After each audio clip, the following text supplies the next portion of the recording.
In this lecture, we are going to return to the topic of joint controllership, and here we are going to look at the requirements of this relationship. And so when it comes to designating and determining responsibilities, what are the different things that you need to consider? And this is all provided in Article 26.1. So again, there are requirements for joint controllers to determine and allocate their respective responsibilities. This includes compliance and data subject rights. And in that relationship, the joint controllers need to ensure that there are no compliance gaps. Article 26.1 outlines joint controllership.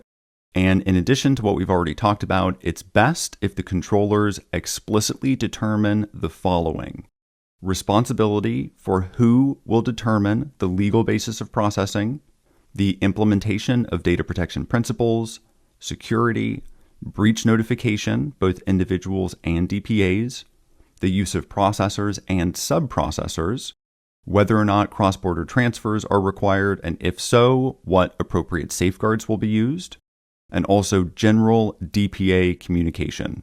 That's it. So in this lecture, we looked at Article 26.1, which outlines the joint controller relationship.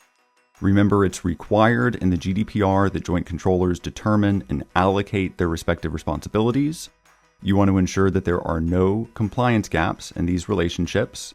A few things that joint controllers should determine explicitly: who is responsible for determining the legal basis of processing, how will data protection principles be implemented, security, breach notification, use of processors and sub-processors, cross-border transfers, and general communication with the appropriate data protection authorities.